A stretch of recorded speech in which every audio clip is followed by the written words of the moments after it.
आणि आता बातमी नाशिकमधनं. नाशिकमध्ये सकाळपासूनच मुसळधार पाऊस बरसतोय. अगदी थोड्याच वेळात जिल्हाधिकाऱ्यांची बैठक पार पडतीये. या बैठकीमध्ये जिल्ह्यातील पाऊस, पूरस्थिती आणि बचाव कार्याविषयी सविस्तर माहिती देण्यात येते.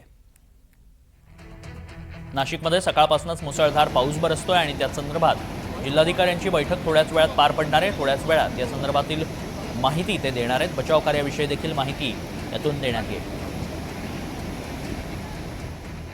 गेल्या 2 दिवसापासून सुरू असलेल्या मुसळधार पावसानं नाशिक शहरातील पूरस्थिती अधिकच गंभीर ठरतीये.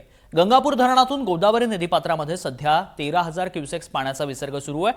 संध्याकाळपर्यंत त्यात वाढ करून 25,000 ते 30,000 क्युसेक्स पर्यंत विसर्ग करण्यात येणार आहे. त्यामुळे रामकुंड परिसरासह नदीकाठच्या भागात पूरसदृश्य परिस्थिती निर्माण झाली आहे. या पार्श्वभूमीवर नाशिकचे उपमहापौर विलास शिंदे यांनी घटनास्थळी भेट देत परिस्थितीची पाहणी केली. त्यांच्याशी बातचीत केली आमचे प्रतिनिधी राहुल वाघ यांनी.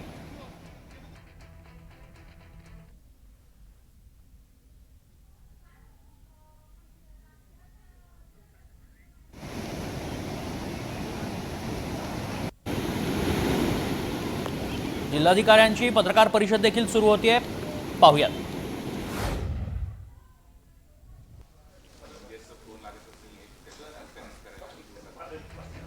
नाशिकमध्ये मुसळधार पाऊस बरसतोय आणि त्याच 45 जण रेस्क्यू झाले ना नाशिकची.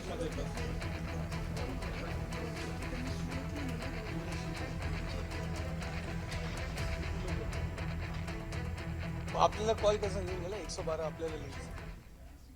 नाशिकच्या रामकुंड परिसरामध्ये आपण आता आहोत आणि आपण जर बघितलं तर गंगापूर धरणातून 13,000 क्युसेकचा विसर्ग या ठिकाणी करण्यात येतोय. रामकुंड परिसरामध्ये संपूर्ण पूरस्थिती ही निर्माण झालेली आहे.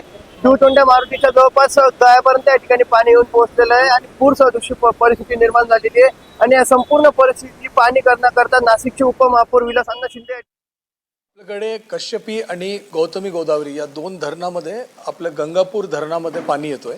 कश्यपी धरण आता 61% भरलेलं आहे आणि गौतमी गोदावरी जो आहे ते आता ऑलमोस्ट 97% भरलेलं आहे. ये जो गौतमी गोदावरी धरण आहे तिथून गंगापूर धरणकडे 3,000 क्युसेक्स पाणी आपण सोडतोय. त्याच्याशिवाय काही फ्री कॅचमेंटमध्ये गंगापूर धरणमध्ये पाणी येत आहे. मागच्या 24 तासाचा अगर विचार केला तर 16 से 82 MCFT म्हणजे पाणी एवढा आपल्याकडे गौतमी म्हणजे गंगापूर धरणमध्ये आलेलं आहे. याच्यामध्ये अगर आपण म्हणजे नाशिककडे अगर आपण विचार केला तो आत्ता त्या ठिकाणी 12,600 क्युसेक्स पाणी त्याच्यामध्ये सोडण्यात येत आहे.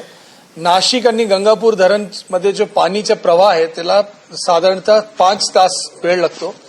सकाळी 9:30 वाजता पाणी सोडणं सुरू करण्यात आलं होतं.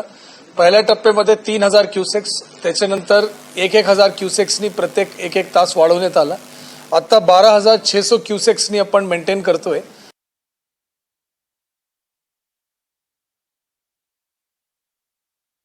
नाशिकचे जिल्हाधिकारी सध्या माहिती देत आहेत. नाशिकमध्ये सकाळपासूनच मुसळधार पाऊस बरसतोय आणि त्या संदर्भात कशा पद्धतीत बचाव कार्य करण्यात येत आहे आणि पूरसदृश्य परिस्थितीचा कसा आढावा घेण्यात येतोय त्या संदर्भात आयुष प्रसाद हे माहिती देत आहेत.